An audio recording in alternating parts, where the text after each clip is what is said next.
Hello Twin Flame Tribe, this is Jan Conradi from Twin Flame Mission SA. I'm bringing you another video today. Today we're going to talk a little bit about twin flame separation. That's always quite a hot topic. Very difficult stage within your twin flame relationship. It can happen multiple times actually if you don't do the inner work within yourself. And overall it is extremely difficult, unpleasant, painful, emotionally charged stage of your twin flame relationship. Separation usually happens when the mirroring gets too bad. The first time separation happens is after disconnection with your twin. After the initial meeting up phase, the love bubble phase as I'd like to call it. As you know, you and your twin are one soul, incarnated into two bodies on earth, into two different polarities, which are opposites of each other in the earth plane. A divine masculine and a divine feminine twin. The divine feminine twin is the positive, and the divine feminine the negative polarity. It doesn't really matter, it's just all about energy. It has nothing to do with your gender. I'm a divine feminine twin. And it is usually the divine feminine twin that is the chaser twin, the divine masculine twin that is the runner twin. Twins can actually also change polarity during the journey, so I don't really read too much into it as to who the runner or the chaser is. What is important though is to know that you always run from yourself. You know, guys, so if you're in separation at the moment, if you're feeling that deep grief, deep loss, if you're deep into the dark night of the soul and you are obsessing over your twin in 3D, if you can't get over that loss and grief and you're just crying the whole time, you can start to feel better because your twin didn't run away from you. They were overcome by fear, overwhelmed by the mirroring that happened in the relationship, seeing that neither of you, were awakened enough to live in stable union. I mean, that is always the case with running. And at the end of the day, the runner twin doesn't really know why they run away. After the running, they usually shut down deeply. They shut down not only from their twin, but they could also shut down from the world. Block out their contacts, their past, their beliefs, everything just shut down. Not uncommon for this stage for them to lose their jobs, lose their belongings, the place they stayed, obviously if they stayed with you. So a very devastating time for the runner twin. Very much the same for the chaser twin, the remaining twin. Feel your life has been totally and utterly destroyed, that you gave up everything for your twin and now your twin had gone and destroyed your life. Of course we know this happens due to, so that you can awaken to the truth of who you really are, that you're not your mind or ego but your soul. But nonetheless it still makes it very difficult to cope and deal with on a daily basis. You constantly and always feel that deep grief, deep loss, deep sadness, your twin not being with you in the 3D.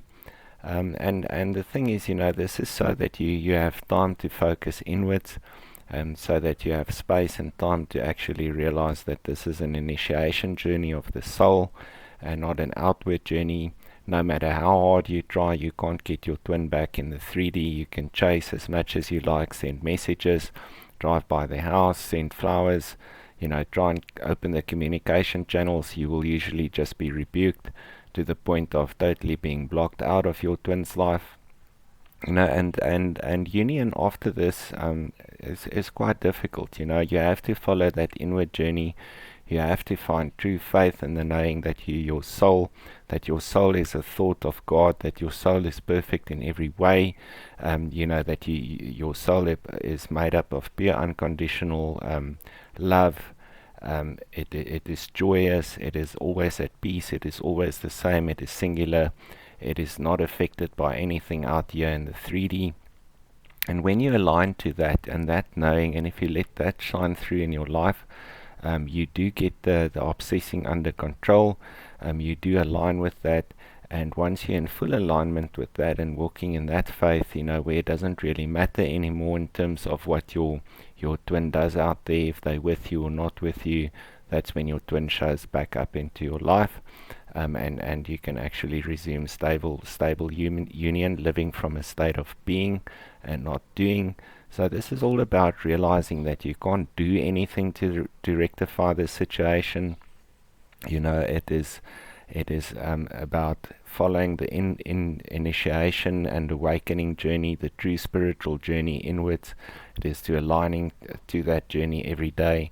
It is to becoming still and living in the now, not allowing your mind to go off rampant on tangents. And that is how you get over the constant sadness, obsessing grief. Don't allow your mind to pull you down those rabbit holes. Your mind creates timelines, your mind creates personas, it associates the pain body. We had a chat around the pain body the other day.